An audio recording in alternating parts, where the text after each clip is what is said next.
Malam itu, langit desa Karangjati tampak lebih kelam dari biasanya. Angin berdesir pelan, membawa aroma anyir yang menusuk hidung, seolah ada sesuatu yang membusuk di kejauhan. Di tengah kesunyian malam, suara lolongan anjing terdengar bersahut-sahutan, memecah ketenangan desa kecil di kaki Gunung Raung. Gus Ikdam, yang tengah khusyuk mengaji di serambi pondok, mengerutkan kening. Ada kegelisahan yang merayap di hatinya, firasat buruk yang sulit diabaikan. Sejak beberapa hari terakhir, suasana desa terasa aneh, hewan ternak mati mendadak, dan beberapa warga menghilang tanpa jejak. Keesokan paginya, kegemparan mengguncang pondok pesantren. Seorang santri bernama Ahmad ditemukan tergeletak di halaman masjid dengan tubuh penuh luka cakaran. Kulitnya pucat pasi, matanya melotot kosong tanpa cahaya kehidupan. Saat dibawa ke dalam dan dibacakan ayat-ayat suci, Ahmad mendadak mengamuk. Suaranya menggeram, bukan lagi seperti manusia, melainkan seperti binatang buas yang kelaparan. Para santri panik, berusaha menahan tubuhnya yang liar, namun Ahmad memiliki kekuatan yang tak wajar.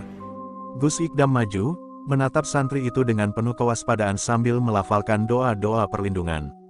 Perlahan, tubuh Ahmad melemah, namun tatapan matanya tetap kosong, seolah jiwanya telah pergi entah kemana. Namun, itu baru permulaan. Menjelang malam, berita buruk datang dari berbagai penjuru desa. Penduduk yang sebelumnya sehat, tiba-tiba jatuh sakit dengan gejala serupa, demam tinggi, kulit membiru, dan dalam waktu singkat, mereka berubah menjadi makhluk ganas yang menyerang siapa saja yang mendekat. Orang-orang berlarian ketakutan, mencari perlindungan ke pondok pesantren yang dipimpin Gus Ikdam. Mereka percaya, hanya di bawah lindungan ulama muda itu mereka bisa selamat. Namun Gus Ikdam tahu, ini bukan sekadar penyakit biasa. Ada sesuatu yang jauh lebih gelap sedang bekerja di balik semua ini. Saat malam semakin larut, jeritan dan teriakan minta tolong menggema dari arah desa. Cahaya obor berkelip-kelip di kejauhan, diiringi bau darah yang terbawa angin malam. Gus Ikdam berdiri di serambi, menatap langit yang pekat tanpa bintang. Ini bukan wabah biasa, gumamnya pelan. Ia merasakan hawa dingin yang merayap ke dalam tulangnya, hawa yang hanya ia kenali dari kisah-kisah lama tentang ilmu hitam. Ia segera memerintahkan para santri untuk memperkuat benteng spiritual pondok dengan bacaan doa dan zikir. Namun, di lubuk hatinya, Gus Ikdam tahu, doa saja mungkin tidak cukup untuk melawan kegelapan yang semakin merajalela. Pagi harinya, pemandangan yang lebih mengerikan menyambut mereka. Desa Karangjati berubah menjadi lautan mayat hidup. Para zombie berkeliaran di jalanan, menyerang siapa saja yang mereka temui. Tubuh-tubuh mereka membusuk, namun tetap bergerak dengan kelincahan yang mengerikan. Mata mereka kosong, namun penuh kebencian yang tak terjelaskan. Gus Ikdam melihat dengan mata kepala sendiri bagaimana tetangga-tetangganya yang dulu ramah kini berubah menjadi makhluk haus darah. Ia menahan perasaan getir saat mengenali salah satu dari mereka, Pak Lurah, yang dulu sering duduk bersamanya di serambi masjid, kini merangkak dengan mulut berlumuran darah. Di tengah kekacauan, Gus Ikdam menemukan sebuah petunjuk aneh. Di dekat salah satu korban, ia melihat simbol kuno yang terukir di tanah dengan darah. Simbol itu asing, namun ada sesuatu yang familiar, ia pernah melihatnya di sebuah kitab tua yang diwariskan dari kakeknya. Kitab itu berisi tentang ilmu-ilmu gaib dan cara-cara menghadapi kekuatan hitam. Hatinya semakin yakin bahwa ini bukan sekadar wabah, melainkan kutukan yang berasal dari kekuatan jahat. Gus Ikdam tahu, jika ia tidak bertindak cepat, seluruh desa akan binasa, dan kegelapan ini bisa menyebar ke seluruh tanah Jawa. Di malam yang sama, ketika bulan purnama menggantung di langit seperti mata raksasa yang mengawasi, Gus Ikdam bermimpi. Dalam mimpinya, ia melihat sosok berjubah hitam berdiri di tengah kabut, dengan mata merah menyala. Sosok itu tertawa dengan suara serak, seolah mengejek usaha Gus Ikdam yang sia-sia. "Kau tidak bisa menghentikanku," bisik suara itu, dingin dan tajam. Gus Ikdam terbangun dengan keringat dingin membasahi tubuhnya. Ia sadar, pertempuran ini bukan hanya tentang melawan zombie. Ini adalah perang antara cahaya dan kegelapan, antara ilmu putih dan ilmu hitam. Dengan tekad yang membara, Gus Ikdam memutuskan untuk mencari jawaban. Ia harus kembali membuka kitab-kitab lama, menggali ilmu hikmah yang mungkin bisa menyelamatkan desanya. Namun, waktu tidak berpihak padanya. Setiap detik yang berlalu, lebih banyak nyawa melayang, lebih banyak jiwa yang terperangkap dalam tubuh-tubuh busuk itu. Gus Ikdam tahu, Perjalanannya baru saja dimulai, dan tantangan yang akan ia hadapi jauh lebih mengerikan daripada yang pernah ia bayangkan. Matahari mulai tenggelam di ufuk barat, meninggalkan semburat jingga yang perlahan berubah menjadi kelam. Suasana di pondok pesantren Karangjati semakin mencekam. Gus Ikdam berdiri di serambi, menatap langit yang kini dipenuhi awan gelap. Angin berdesir membawa aroma busuk yang semakin kuat, bercampur dengan bau tanah basah dan darah. Di kejauhan, terdengar jeritan yang memecah kesunyian malam, membuat bulu kuduk para santri berdiri. Mereka berkumpul di aula utama, membaca doa-doa perlindungan dengan suara bergetar, berharap cahaya Tuhan mampu melindungi mereka dari kegelapan yang tengah merayap masuk. Tak lama kemudian, suara ketukan keras menggema di gerbang pondok. "Tolong, buka pintunya, mereka mengejar kami," teriak seorang pria dengan nada putus asa. Para santri saling berpandangan, ragu apakah harus membuka pintu atau tidak. Gus Ikdam melangkah maju dengan hati-hati, merasakan ada sesuatu yang tidak beres. Dengan keyakinan penuh, ia mengangkat tangannya dan membaca ayat kursi, berharap jika ada niat jahat, kekuatan doa akan menghalau. Setelah beberapa saat, ia memberi isyarat untuk membuka gerbang perlahan. Begitu pintu terbuka, sekelompok warga yang ketakutan berlarian masuk, wajah mereka penuh luka dan darah, mata mereka liar oleh ketakutan. Namun, di antara kerumunan itu, ada sesuatu yang aneh. Seorang anak kecil yang digendong oleh ibunya tiba-tiba menggeliat liar, matanya berubah menjadi kelabu seperti kaca. Sebelum ada yang menyadari, anak itu menggigit leher ibunya dengan gigi-gigi tajamnya, membuat darah muncrat ke segala arah. Suasana seketika berubah menjadi kacau. Para santri berteriak, warga yang lain panik, mencoba menjauh dari ibu dan anak yang kini berubah menjadi makhluk haus darah. Gus Ikdam segera melangkah maju, melafalkan doa-doa perlindungan dengan suara lantang. Namun, makhluk itu tidak mundur. Dengan tubuh kecilnya, ia menyerang siapa saja yang ada di dekatnya, menunjukkan kekuatan yang tak masuk akal. Gus Ikdam tahu, jika mereka tidak bertindak cepat, pondok ini akan menjadi kuburan bagi semua orang di dalamnya. Dengan suara tegas, ia memerintahkan para santri untuk mengikat makhluk itu dengan tali dan kain sarung yang mereka miliki. Namun, saat makhluk kecil itu akhirnya berhasil dilumpuhkan, sesuatu yang lebih mengerikan terjadi. Dari luar pondok, terdengar suara langkah kaki yang berat dan serempak. Ketika Gus Ikdam mengintip dari celah jendela, ia melihat puluhan sosok berjalan terseok-seok menuju pondok. Mata mereka kosong, mulut mereka menganga dengan darah menetes dari sudut bibir. Mereka bukan lagi manusia, mereka adalah mayat hidup yang lapar akan daging. Dalam hitungan detik, teror itu benar-benar tiba di depan pintu mereka. Para zombie mulai menghantam gerbang dengan kekuatan yang tak masuk akal, membuat kayu tua itu retak dan berderak. Para santri berpegangan tangan, membaca ayat-ayat suci dengan suara lantang, berharap doa mereka cukup kuat untuk melindungi mereka. Gus Ikdam berdiri di depan, menjadi tameng bagi para santrinya, wajahnya tegas meskipun hatinya bergolak. Ia tahu bahwa ini adalah ujian terbesar dalam hidupnya, ujian yang tidak hanya menguji imannya, tetapi juga keberaniannya menghadapi kegelapan yang nyata. Tiba-tiba, suara kayu pecah terdengar keras. Gerbang pondok jebol, dan para zombie menyerbu masuk dengan raungan mengerikan. Jeritan warga dan santri bergema di udara, menciptakan pemandangan neraka di tengah pondok yang selama ini menjadi tempat belajar dan berdoa. Gus Ikdam tidak punya pilihan lain.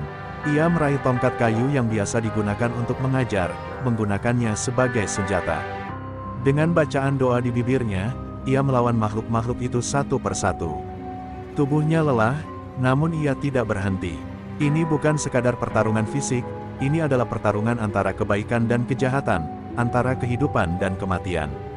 Saat fajar mulai menyingsing, suara jeritan perlahan mereda. Tubuh-tubuh yang tak bernyawa berserakan di halaman pondok, darah mengalir membentuk aliran kecil di tanah. Para santri yang selamat duduk terdiam, wajah mereka pucat dan mata mereka kosong, mencoba memahami apa yang baru saja terjadi. Gus Ikdam berdiri di tengah-tengah mereka, tubuhnya penuh luka, namun matanya masih menyala dengan tekad. Ia tahu, ini baru permulaan. Kegelapan yang mereka hadapi bukanlah sesuatu yang bisa diatasi dalam satu malam. Masih ada rahasia yang harus diungkap, dan masih ada banyak nyawa yang harus diselamatkan. Dengan napas berat, Gus Ikdam mengangkat wajahnya ke langit yang mulai terang. Ini belum berakhir, gumamnya pelan. Kita akan melawan sampai titik darah penghabisan. Para santri menatapnya dengan campuran ketakutan dan harapan. Mereka tahu, di bawah bimbingan Gus Ikdam, mereka masih memiliki kesempatan untuk bertahan. Namun, di lubuk hati mereka, masing-masing sadar bahwa perjalanan ini akan membawa mereka ke dalam kegelapan yang lebih dalam dari yang pernah mereka bayangkan. Kegelapan yang mungkin tidak semua dari mereka bisa kembali darinya. Fajar menyingsing dengan sinar suram, seolah matahari enggan menampakkan dirinya sepenuhnya. Desa Karangjati kini bagai negeri mati, hanya diisi oleh suara burung gagak yang bertengger di atap-atap rumah, menatap dengan mata kosong seolah mengetahui apa yang akan terjadi selanjutnya. Gus Ikdam berdiri di serambi pondok pesantren, memandang hamparan mayat yang berserakan di halaman. Beberapa santri sibuk mengumpulkan jenazah para korban, sementara yang lain duduk terdiam, mata mereka memancarkan trauma yang mendalam. Bau darah dan daging busuk memenuhi udara, membuat siapapun yang menghirupnya merasa mual. Namun, bagi Gus Ikdam, ada sesuatu yang lebih menusuk dari bau kematian itu, ketidakpastian tentang apa yang akan mereka hadapi selanjutnya. Di tengah kekacauan, Gus Ikdam menemukan sesuatu yang mengusik pikirannya. Di dada salah satu zombie yang berhasil mereka lumpuhkan malam sebelumnya, terukir sebuah simbol aneh. Simbol itu mirip dengan yang pernah ia lihat di kitab kuno milik kakeknya, tetapi kali ini lebih rumit, seolah ada pesan tersembunyi di baliknya. Gus Ikdam membawa kitab tua itu ke ruangannya, membuka halaman demi halaman dengan jari gemetar.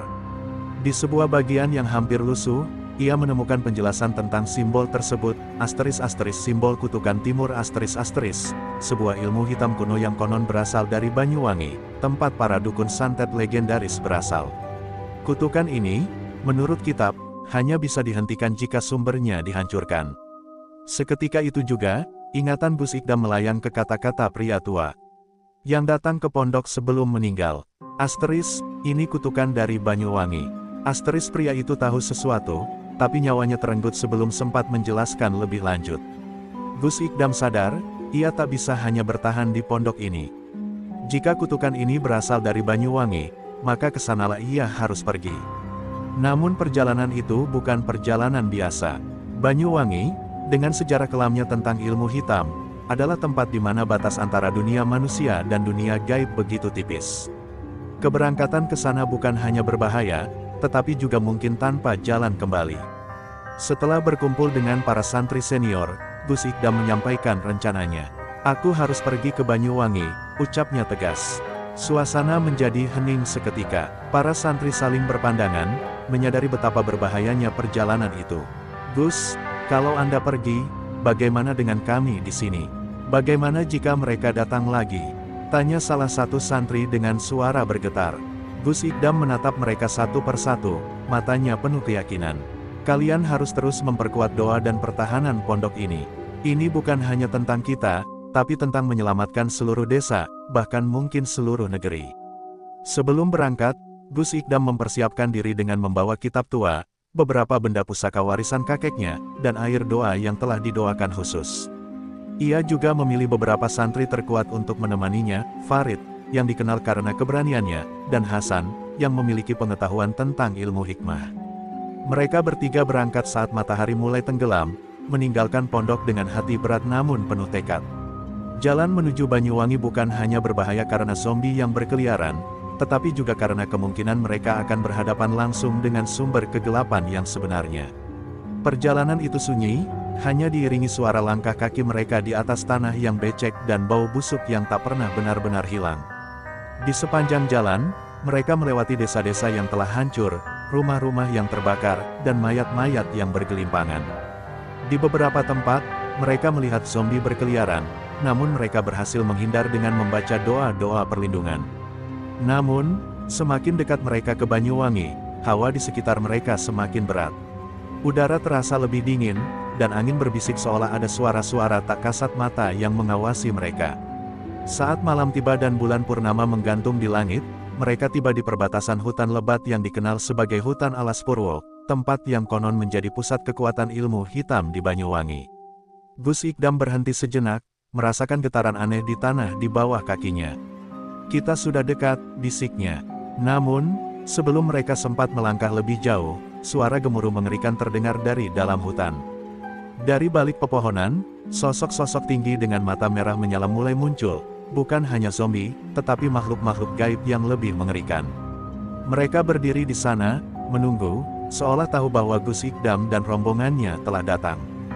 Gus Ikdam menggenggam tongkatnya erat-erat, membaca doa dengan suara yang bergetar namun tegas. Ia tahu, perjalanan ini bukan hanya tentang melawan makhluk-makhluk itu, tetapi juga tentang menghadapi ketakutan terdalam dalam dirinya sendiri. Dengan satu langkah maju, ia menatap kegelapan yang membentang di depannya. Bismillah, bisiknya pelan, sebelum akhirnya mereka bertiga melangkah masuk ke hutan, menuju sumber kutukan yang telah menghancurkan segalanya. Dan dengan setiap langkah yang mereka ambil, mereka semakin dekat pada rahasia kelam yang bisa mengubah nasib mereka, atau mengakhiri hidup mereka. Langkah pertama mereka di hutan alas Purwo terasa seperti memasuki dunia lain. Udara di dalam hutan lebih dingin dan tebal, seperti selimut kabut yang menyesakkan. Dada, pohon-pohon tua menjulang tinggi dengan akar yang melingkar seperti ular, dan daun-daunnya yang lebat memblokir cahaya bulan, membuat segalanya tenggelam dalam kegelapan pekat. Setiap langkah yang mereka ambil di atas tanah basah menghasilkan suara berdecit pelan, seolah hutan itu sendiri mengawasi dan menunggu waktu yang tepat untuk menerkam. Gus Ikdam merasakan hawa dingin menembus hingga ke tulangnya, namun ia tetap melangkah, menggenggam tongkat kayunya yang kini terasa lebih berat dari sebelumnya. Tiba-tiba, suara tawa pelan terdengar di antara pepohonan. Bukan tawa manusia, melainkan suara cekikikan nyaring yang menggema, membuat bulu kuduk Farid dan Hasan berdiri. Mereka saling berpandangan, mata mereka dipenuhi ketakutan, tapi Gus Ikdam mengangkat tangannya, memberi isyarat untuk tetap tenang. Itu bukan manusia, bisiknya pelan, sebelum melanjutkan dengan membaca doa perlindungan dari gangguan makhluk halus. Namun, tawa itu tidak berhenti. Sebaliknya, suara-suara lain mulai bermunculan, bisikan di telinga mereka, suara langkah kaki yang mengikuti dari belakang, dan bayangan yang bergerak cepat di pinggiran penglihatan mereka. Setelah berjalan lebih jauh ke dalam hutan, mereka tiba di sebuah lapangan kecil yang dikelilingi pohon beringin raksasa. Di tengah lapangan itu, berdiri sebuah batu besar yang dipenuhi simbol-simbol aneh, mirip dengan yang ditemukan di tubuh para zombie. Namun, simbol di batu ini lebih rumit dan berkilau samar dalam kegelapan, seolah-olah hidup. Gus Ikdam melangkah mendekat, merasakan aura jahat yang memancar dari batu itu. Ini pusatnya, gumamnya pelan. Sebelum ia bisa melakukan apapun, tanah di sekitar mereka mulai bergetar, dan dari balik pepohonan, sosok-sosok menyeramkan mulai bermunculan. Mereka bukan zombie biasa, tubuh-tubuh mereka lebih besar, kulitnya hitam legam dengan urat-urat merah menyala. Mata mereka kosong, tapi ada kebencian membara di dalamnya. Salah satu dari makhluk itu melangkah maju, dan Gus Ikdam bisa melihat dengan jelas bahwa makhluk itu dulunya adalah manusia, mungkin salah satu penduduk desa yang hilang. Tanpa peringatan, makhluk itu melompat ke arah mereka dengan kecepatan yang mengerikan. Farid hampir tak sempat bereaksi sebelum Gus Ikdam mengayunkan tongkatnya, sambil membaca ayat suci dengan suara lantang. Tongkat itu menghantam makhluk tersebut tepat di dada, membuatnya terlempar ke belakang dan tubuhnya meledak menjadi abu. Namun, jumlah mereka terlalu banyak. Makhluk-makhluk itu menyerang dari segala arah. Hasan berusaha membaca doa perlindungan, tapi sebuah cakaran tajam menghantam lengannya, membuatnya berteriak kesakitan. Farid, dengan sisa keberaniannya, mengayunkan golok kecil yang mereka bawa, tapi serangan mereka seolah tidak ada habisnya. Gus Ikdam tahu mereka tidak bisa bertahan lama seperti ini. Ia harus menghentikan kutukan di sumbernya, batu besar itu. Dengan suara gemetar namun penuh keyakinan, ia berteriak kepada Farid dan Hasan, "Lindungi aku. Aku harus menghancurkan batu itu." Farid dan Hasan, meskipun terluka, berdiri di depan Gus Ikdam, mencoba menahan serangan makhluk-makhluk itu. Sementara itu, Gus Ikdam mendekati batu dengan hati-hati. Ia mulai membaca ayat-ayat dari kitab tua yang dibawanya, suaranya menggema di tengah kegelapan. Semakin keras ia membaca, semakin kuat getaran di tanah, dan makhluk-makhluk itu mulai menjerit kesakitan, seolah doa-doa itu membakar mereka dari dalam. Namun, batu itu tidak mudah dihancurkan. Simbol-simbol di permukaannya mulai bersinar merah terang, dan dari dalam batu, suara-suara aneh mulai terdengar, seperti jeritan roh-roh terperangkap. Saat Gus Ikdam membaca ayat terakhir dengan seluruh kekuatannya, cahaya putih terang meledak dari tongkatnya, menghantam batu itu dengan kekuatan dahsyat. Batu itu retak, lalu pecah menjadi ribuan serpihan.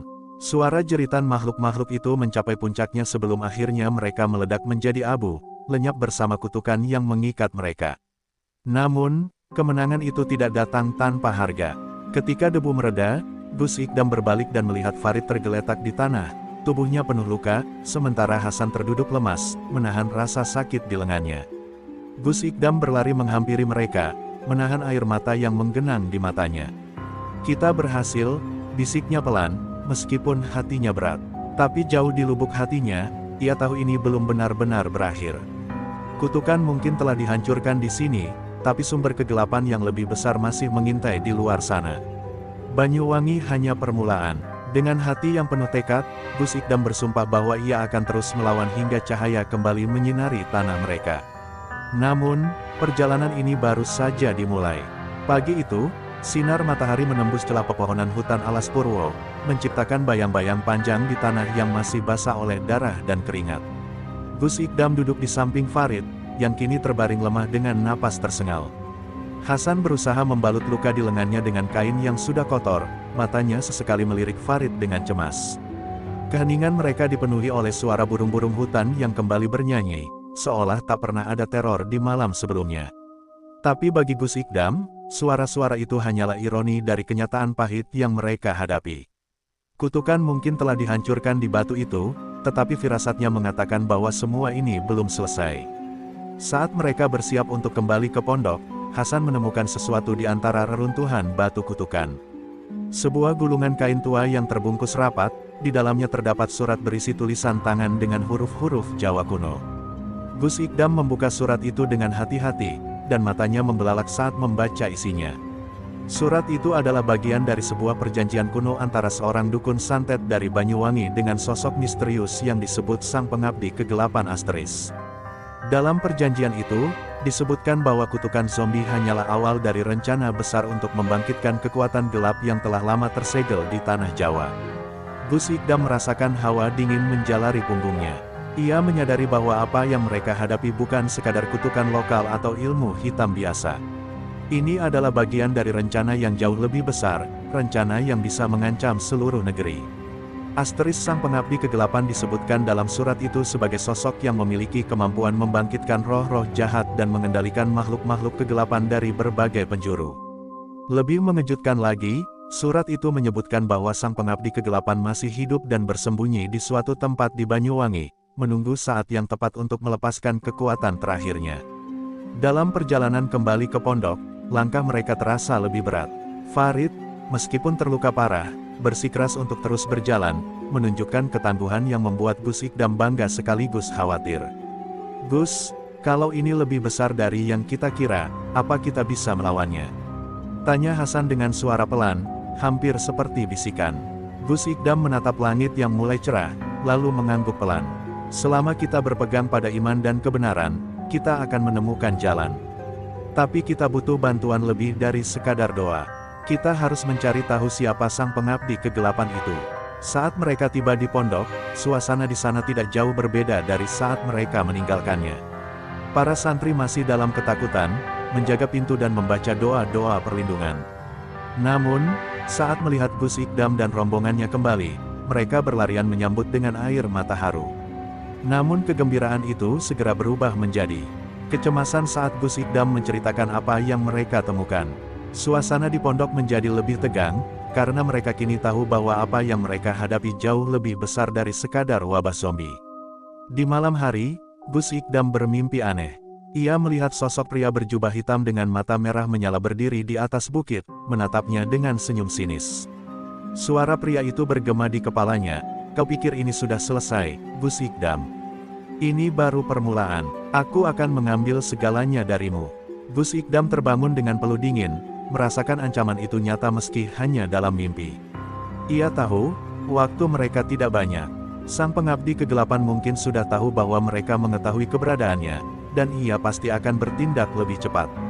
Dengan tekad yang semakin membara, Gus Ikdam memutuskan bahwa mereka harus segera bertindak. Ia mengumpulkan para santri senior dan memerintahkan mereka untuk memperkuat pertahanan pondok dengan doa-doa khusus. Sementara itu, Ia sendiri akan memulai pencarian untuk menemukan siapa sebenarnya sang pengabdi kegelapan dan bagaimana cara menghentikannya. Farid dan Hasan, meskipun terluka, bersikeras untuk tetap ikut dalam perjalanan ini.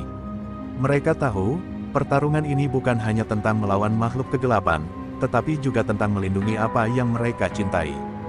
Dengan hati yang berat namun penuh keyakinan, Gus Ikdam menatap ke arah timur, ke arah Banyuwangi yang masih diselimuti misteri.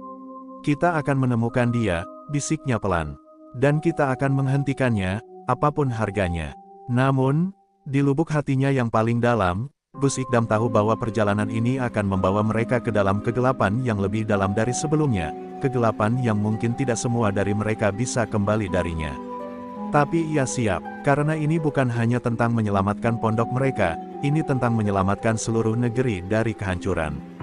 Pagi itu, kabut tebal masih menyelimuti desa Karangjati saat Gus Ikdam bersiap memulai perjalanan berikutnya. Pondok pesantren yang biasanya menjadi pusat kedamaian kini terasa seperti benteng terakhir sebelum kiamat. Para santri berjalan dengan wajah tegang, mempersiapkan diri untuk kemungkinan serangan baru.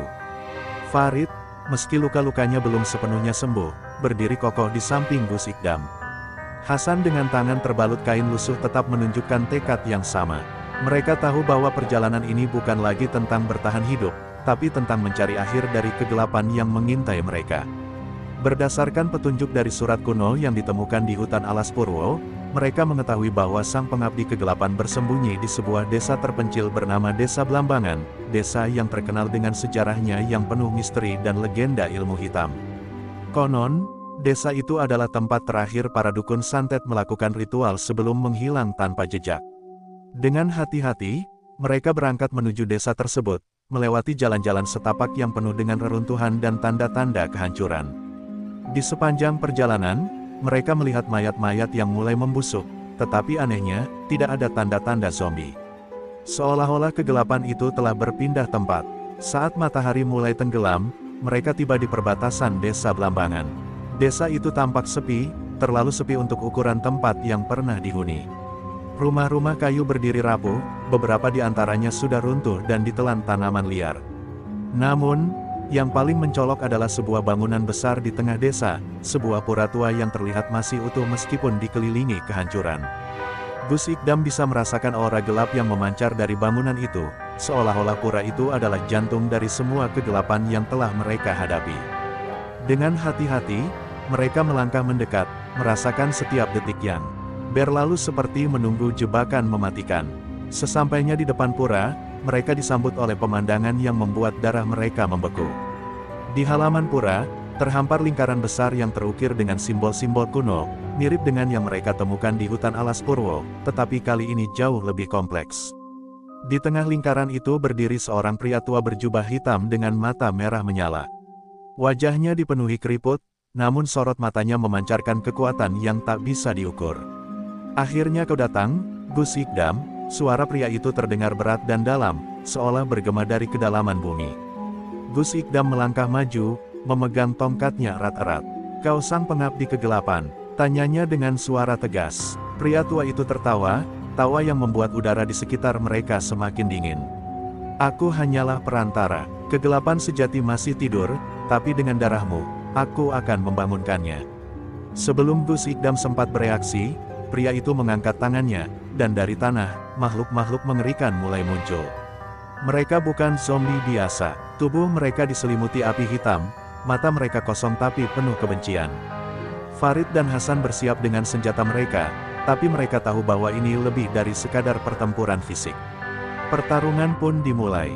Gus Ikdam membaca doa-doa perlindungan dengan lantang, sementara Farid dan Hasan berusaha menahan serangan makhluk-makhluk itu. Setiap kali Gus Ikdam mengayunkan tongkatnya, cahaya putih meledak, menghancurkan satu atau dua makhluk, tapi jumlah mereka terus bertambah.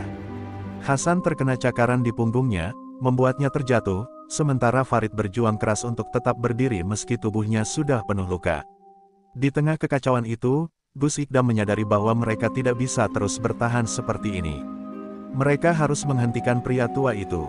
Dengan sekuat tenaga, Gus Ikdam menerobos kerumunan makhluk dan mendekati pria tua tersebut.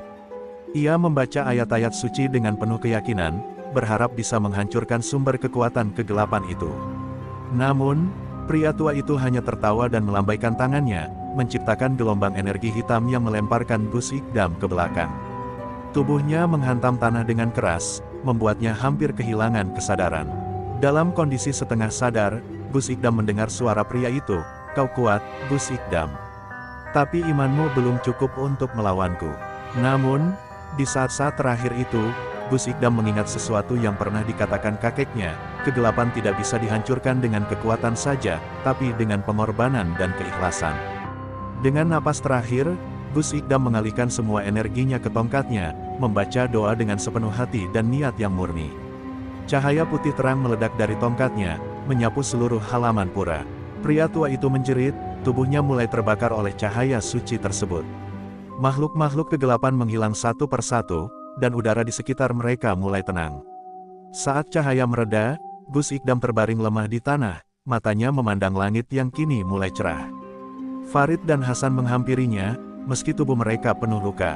Mereka tahu bahwa mereka telah memenangkan pertempuran ini, tapi di hati mereka, ada kesadaran bahwa ini bukan akhir. Sang pengabdi kegelapan mungkin telah dikalahkan, tetapi kegelapan sejati masih ada di luar sana, menunggu waktu yang tepat untuk bangkit kembali. Gus Ikdam menutup matanya, berdoa agar mereka cukup kuat untuk menghadapi apapun yang akan datang selanjutnya. Malam itu, di bawah langit yang tampak lebih gelap dari biasanya, Gus Ikdam, Farid, dan Hasan kembali ke pondok pesantren dengan tubuh yang penuh luka dan hati yang berat. Meskipun mereka telah mengalahkan pria tua yang mengaku sebagai sang pengabdi kegelapan, rasa kemenangan itu terasa hampa. Ada sesuatu yang tidak beres. Udara di sekitar mereka masih terasa berat, seolah-olah kegelapan masih menunggu di sudut-sudut bayangan.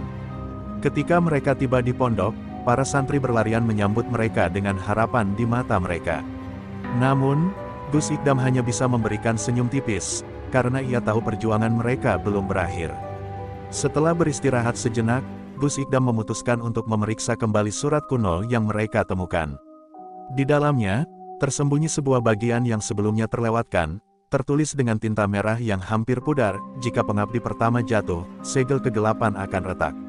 Puncaknya akan datang saat bulan merah menggantung di langit, dan sang raja kegelapan akan bangkit. Hati Gus Ikdam berdegup kencang. Ia segera keluar dan menatap langit. Bulan malam itu tampak lebih besar, berwarna merah darah, seolah-olah memperingatkan bahwa sesuatu yang jauh lebih buruk akan datang. Tidak butuh waktu lama sebelum firasat itu menjadi kenyataan. Tanah di sekitar pondok mulai bergetar hebat, disertai suara gemuruh dari dalam bumi. Para santri berlarian dalam kepanikan, sementara Gus Ikdam memimpin mereka untuk berkumpul di halaman utama. Tiba-tiba, dari balik hutan yang mengelilingi pondok, muncul sosok-sosok besar yang lebih mengerikan dari zombie atau makhluk yang pernah mereka hadapi. Mereka adalah makhluk kegelapan sejati, dengan tubuh hitam legam yang memancarkan aura kematian, mata merah yang menyala seperti bara, dan cakar tajam yang bisa merobek apa saja. Di antara makhluk-makhluk itu, muncul sosok yang lebih besar dan lebih mengerikan, seorang pria tinggi berjubah hitam dengan mahkota dari tulang di kepalanya. Matanya memancarkan kebencian yang tak terukur, dan suaranya bergema di seluruh penjuru pondok, "Aku adalah Raja Kegelapan. Kalian mengira bisa menghentikan rencanaku dengan membunuh pengikutku. Itu hanyalah permulaan. Sekarang, waktunya dunia ini tunduk di bawah kekuasaanku." Gus Ikdam merasakan ketakutan menjalar ke seluruh tubuhnya, tapi ia tahu ia tidak bisa menunjukkan kelemahan. Dengan sekuat tenaga, ia berdiri di depan para santri, memegang tongkatnya erat-erat. "Selama kami masih berdiri, kau tidak akan pernah menguasai tempat ini," teriak Gus Ikdam dengan suara lantang. Farid dan Hasan berdiri di sampingnya, meskipun tubuh mereka masih penuh luka. Para santri, terinspirasi oleh keberanian Gus Ikdam, mulai membaca doa-doa perlindungan bersama-sama. Suara mereka menggema di malam yang mencekam, menciptakan benteng spiritual yang tak terlihat. Namun, Raja Kegelapan hanya tertawa sinis. Dengan satu gerakan tangannya, tanah di bawah mereka terbelah, dan dari celah itu muncul makhluk-makhluk kegelapan yang mulai menyerbu. Pertarungan pun dimulai. Gus Ikdam memimpin para santri dalam melawan serangan makhluk-makhluk itu dengan doa dan keberanian. Setiap kali ia mengayunkan tongkatnya, cahaya putih memancar, membakar makhluk-makhluk itu menjadi abu.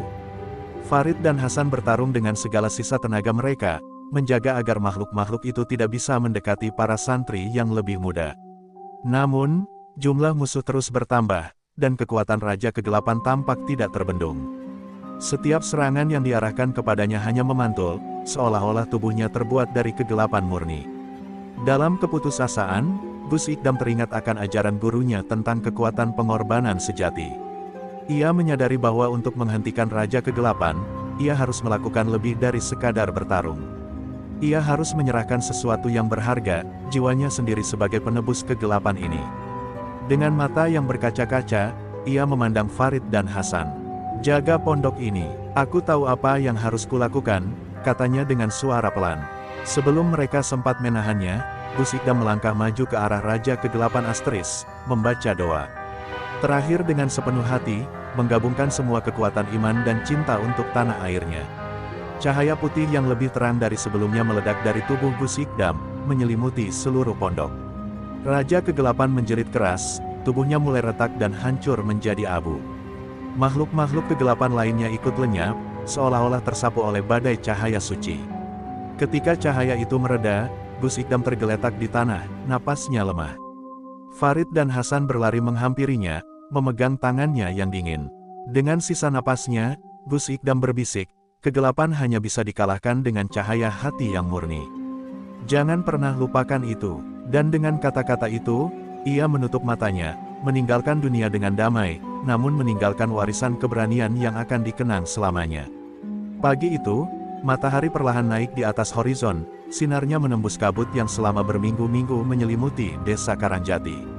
Udara yang sebelumnya dipenuhi bau kematian kini terasa lebih segar, seolah-olah alam turut merayakan kemenangan atas kegelapan.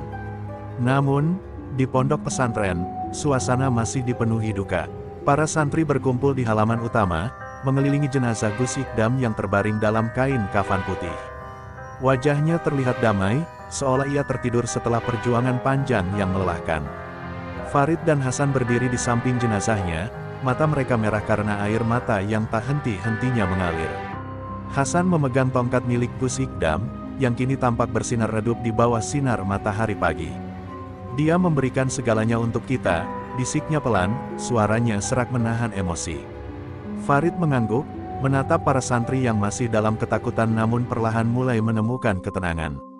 "Gus Ikdam mungkin telah tiada, tapi ajarannya tetap hidup dalam diri kita," jawab Farid dengan suara penuh keyakinan. Ia tahu, meskipun mereka telah kehilangan pemimpin mereka, warisan Gus Ikdam adalah cahaya yang akan terus membimbing mereka di masa depan. Proses pemakaman Gus Ikdam dilakukan dengan penuh penghormatan. Seluruh warga desa Karangjati datang untuk memberikan penghormatan terakhir. Mereka membawa bunga-bunga putih dan menaburkannya di atas makam Gus Ikdam, sebagai simbol kesucian dan pengorbanannya. Tangis pecah di antara para santri saat doa-doa dipanjatkan. Farid memimpin doa, suaranya bergetar namun penuh kekuatan. "Ya Allah, terimalah pengorbanan guru kami sebagai syahid, dan jadikanlah kami penerus perjuangannya untuk menjaga cahaya-Mu di dunia ini." Setelah pemakaman, suasana di pondok mulai berubah. Para santri yang sebelumnya dipenuhi ketakutan kini menunjukkan semangat baru. Mereka memperbaiki bangunan yang rusak, membersihkan halaman, dan melanjutkan pelajaran mereka dengan tekad yang lebih kuat. Farid dan Hasan mengambil alih kepemimpinan pondok, menjaga warisan Gus Ikdam tetap hidup. Mereka mengajarkan para santri tentang pentingnya keberanian, keikhlasan, dan pengorbanan. Gus Ikdam telah menunjukkan bahwa kekuatan sejati bukanlah dari senjata, tapi dari hati yang tulus dan iman yang kuat, kata Farid kepada para santri. Namun, di malam-malam sepi, Farid seringkali memandang ke arah makam Gus Ikdam, merasa kehilangan yang mendalam. Meskipun mereka telah mengalahkan Raja Kegelapan, Farid tahu bahwa kegelapan tidak pernah benar-benar lenyap. Ia bisa merasakan bayang-bayang ancaman yang masih mengintai dari kejauhan. Tapi ia juga tahu, selama mereka menjaga cahaya dalam hati mereka, kegelapan tidak akan pernah menang. "Kita harus selalu siap," kata Hasan suatu malam, duduk di samping Farid. "Gus Ikdam mungkin telah tiada, tapi tanggung jawab kita belum selesai." Beberapa minggu kemudian, sebuah kejadian mengejutkan terjadi. Di tengah malam, Farid menemukan sebuah surat di depan pintu pondok, ditulis dengan tinta merah yang familiar. Surat itu berbunyi, "Pertempuran ini belum berakhir. Aku akan kembali." Farid merasakan hawa dingin menjalari punggungnya. Ia menunjukkan surat itu kepada Hasan, dan mereka berdua tahu bahwa ancaman baru sedang mengintai. Namun, kali ini mereka tidak merasa takut. Mereka tahu apa yang harus dilakukan. Dengan warisan Gus Ikdam di hati mereka siap menghadapi apapun yang akan datang. Di bawah sinar bulan yang terang, Farid berdiri di halaman pondok, memegang tongkat Gus Ikdam yang kini bersinar lebih terang. Ia menatap ke kejauhan, ke arah hutan tempat kegelapan pernah muncul. "Kami siap," bisiknya pelan. "Apapun yang kau rencanakan, kami akan melawannya."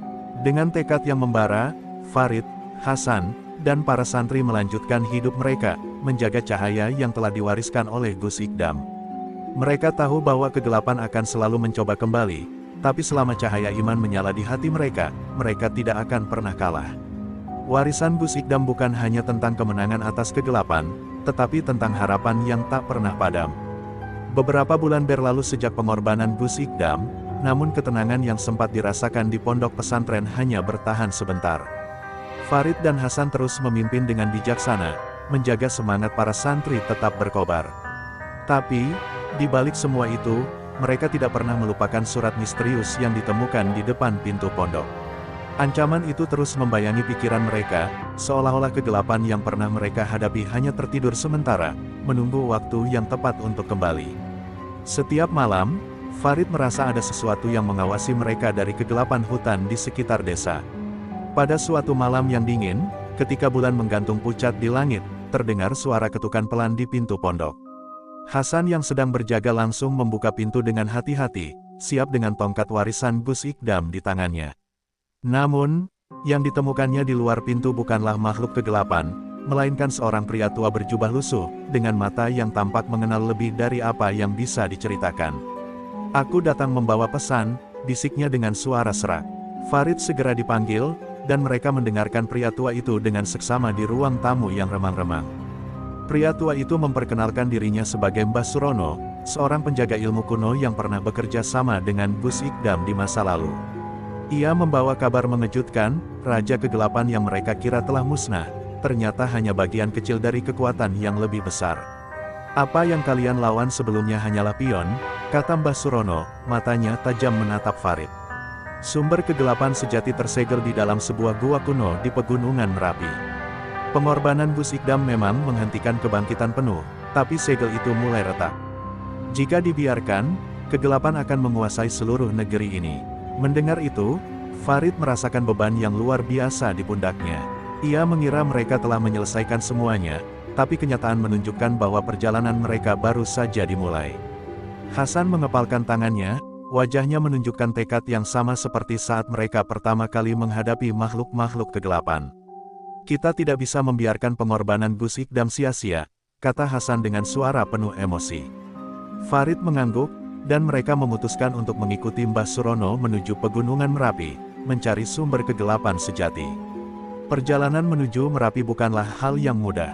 Mereka harus melewati hutan-hutan lebat, desa-desa yang sudah ditinggalkan, dan menghadapi makhluk-makhluk aneh yang muncul dari kegelapan malam. Setiap langkah yang mereka ambil terasa seperti memasuki dunia lain, dunia yang dipenuhi bisikan-bisikan jahat dan bayang-bayang dari masa lalu. Namun, Farid dan Hasan tidak pernah mundur, mereka terus maju, dengan doa dan keyakinan yang tertanam kuat di hati mereka. Mereka tahu, ini bukan hanya tentang melawan kegelapan, tapi juga tentang menemukan jati diri mereka sebagai penerus perjuangan Gus Ikdam. Saat mereka akhirnya tiba di kaki Gunung Merapi, mereka menemukan gua yang disebutkan oleh Mbah Surono. Pintu gua itu tertutup rapat oleh batu-batu besar, namun di sekelilingnya terdapat simbol-simbol kuno yang memancarkan aura gelap. Farid merasakan hawa dingin merambat ke tulangnya, sementara Hasan mulai membaca doa-doa perlindungan. Mbah Surono memperingatkan mereka, "Begitu kita membuka segel ini, tidak akan ada jalan kembali. Kalian harus siap menghadapi apapun yang ada di dalam sana." Farid menatap ke dalam kegelapan gua, dan dengan suara mantap ia berkata, "Kami siap." Dengan bantuan Mbah Surono, mereka memecahkan segel gua. Begitu batu-batu besar itu tergeser, angin dingin yang membawa bisikan-bisikan menyeramkan keluar dari dalam gua. Suasana berubah mencekam, dan dari dalam kegelapan, terdengar suara tawa yang dalam dan menakutkan. "Akhirnya, kalian datang," suara itu bergema di seluruh pegunungan. Farid menggenggam tongkat Gus Ikdam lebih erat, merasakan kekuatan dan tanggung jawab yang diwariskan kepadanya. Ia tahu, pertarungan ini akan menjadi yang terberat dalam hidup mereka, dan mungkin, inilah saat mereka harus membuat pengorbanan terakhir. Dengan langkah pasti, mereka memasuki gua, meninggalkan cahaya matahari di belakang mereka. Setiap langkah membawa mereka semakin dekat ke pusat kegelapan sejati. Farid bisa merasakan kehadiran sesuatu yang jauh lebih kuat dari apapun yang pernah mereka hadapi. Tapi di dalam hatinya, ia membawa cahaya Gus Ikdam, cahaya yang tidak akan pernah padam. Apapun yang terjadi, bisik Farid pada Hasan, kita akan melawan sampai akhir. Dan dengan itu, mereka melangkah lebih dalam ke dalam kegelapan, siap menghadapi takdir mereka. Gua di perut Gunung Merapi terasa seperti pintu menuju neraka. Udara di dalamnya berat dan penuh dengan aroma belerang yang menusuk hidung, membuat napas terasa sesak. Farid, Hasan, dan Mbah Surono berjalan pelan, setiap langkah mereka menggema di lorong-lorong gelap yang dipenuhi ukiran-ukiran kuno. Cahaya dari tongkat warisan Gus Ikdam menerangi jalan mereka, namun bayang-bayang di dinding tampak bergerak sendiri, seolah-olah makhluk-makhluk kegelapan mengintai dari setiap sudut. Farid merasakan bulu kuduknya meremang, tapi ia terus maju dengan tekad yang tak tergoyahkan. Tiba-tiba, lorong itu melebar menjadi sebuah ruangan besar dengan langit-langit tinggi. Di tengah ruangan berdiri sebuah altar batu yang dipenuhi dengan simbol-simbol kegelapan. Di atas altar, sebuah bola kristal hitam berdenyut perlahan, memancarkan aura yang begitu kuat hingga membuat tanah bergetar di bawah kaki mereka. Tepat di belakang altar, berdiri sosok yang jauh lebih mengerikan dari Raja Kegelapan sebelumnya. Sosok itu tinggi menjulang, dengan tubuh yang dilapisi oleh bayang-bayang pekat, dan matanya bersinar merah darah. Suara dingin dan menggema keluar dari mulutnya, "Selamat datang, pewaris cahaya. Kalian datang tepat waktu untuk menyaksikan akhir dari segalanya." Farid berdiri di depan, menatap sosok itu tanpa gentar. "Kami tidak akan membiarkanmu membawa kegelapan ke dunia ini," katanya dengan tegas. Hasan dan Mbah Surono berdiri di sampingnya, siap menghadapi apapun yang akan datang. Sosok itu tertawa pelan, suara tawanya menggema di seluruh ruangan. "Kalian pikir pengorbanan guru kalian cukup untuk menghentikan aku? Aku adalah kegelapan sejati, sumber dari semua ketakutan dan kehancuran. Kalian hanya manusia lemah yang mencoba melawan takdir." Dengan satu gerakan tangannya, bayang-bayang di ruangan itu bergerak, berubah menjadi makhluk-makhluk mengerikan yang siap menyerang. Pertarungan pun dimulai. Farid mengayunkan tongkat Gus Ikdam, memancarkan cahaya putih yang membakar makhluk-makhluk kegelapan menjadi abu. Hasan melafalkan doa-doa perlindungan, menciptakan perisai cahaya yang melindungi mereka dari serangan. Mbah Surono menggunakan ilmu kunonya untuk memecah formasi makhluk-makhluk itu, tapi jumlah mereka terus bertambah. Setiap kali satu makhluk jatuh, dua lainnya muncul dari bayang-bayang. Namun, mereka tidak menyerah.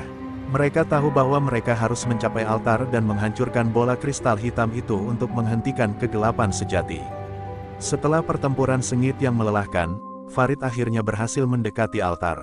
Dengan sisa tenaga yang dimilikinya, ia mengangkat tongkat Gus Ikdam dan mengarahkan cahaya terangnya langsung ke bola kristal. Cahaya itu bertabrakan dengan aura hitam dari kristal, menciptakan ledakan energi yang mengguncang seluruh gua. Kegelapan sejati menjerit marah, suaranya menggema seperti ribuan jiwa yang tersiksa. "Kalian tidak akan menang," teriaknya. Tapi Farid tidak berhenti. Ia mengingat ajaran Gus Ikdam, tentang bagaimana cahaya sejati datang dari hati yang tulus. Dengan doa terakhir yang diucapkan sepenuh hati, ia menghantam bola kristal itu dengan tongkatnya. Bola kristal pecah dengan ledakan yang memekakkan telinga, dan cahaya putih yang menyilaukan memenuhi ruangan. Asteris kegelapan sejati menjerit kesakitan, tubuhnya mulai retak dan hancur menjadi debu, disapu oleh gelombang cahaya. Seluruh gua bergetar hebat, dan batu-batu mulai runtuh dari langit-langit. Farid, Hasan, dan Mbah Surono berlari keluar dengan sisa tenaga mereka, melarikan diri dari kehancuran yang terjadi di belakang mereka. Begitu mereka keluar dari gua, seluruh puncak Merapi meledak dalam cahaya yang terang benderang, menghapus semua jejak kegelapan dari tempat itu. Mereka berdiri terengah-engah di lereng gunung, memandang ke arah gua yang kini tertutup sepenuhnya oleh batu-batu besar. Cahaya pagi mulai muncul di horizon, membawa harapan baru. Farid memandang tongkat Gus Ikdam yang kini bersinar lebih terang dari sebelumnya. Ia tahu bahwa perjuangan mereka telah berakhir, setidaknya untuk saat ini. Hasan menepuk bahunya, dan Mbah Surono tersenyum tipis. Kalian telah melakukan lebih dari yang pernah aku bayangkan, kata Mbah Surono. Gus Ikdam akan bangga. Dengan langkah berat namun penuh kemenangan, mereka kembali ke pondok pesantren. Para santri menyambut mereka dengan sorak-sorai dan air mata kebahagiaan. Farid berdiri di depan mereka, memegang tongkat Gus Ikdam tinggi-tinggi. Kegelapan mungkin akan selalu mencoba kembali, katanya dengan suara lantang, tapi selama kita menjaga cahaya di hati kita, kita tidak akan pernah kalah. Suara para santri bergema dalam doa bersama, memenuhi udara dengan kekuatan iman dan harapan.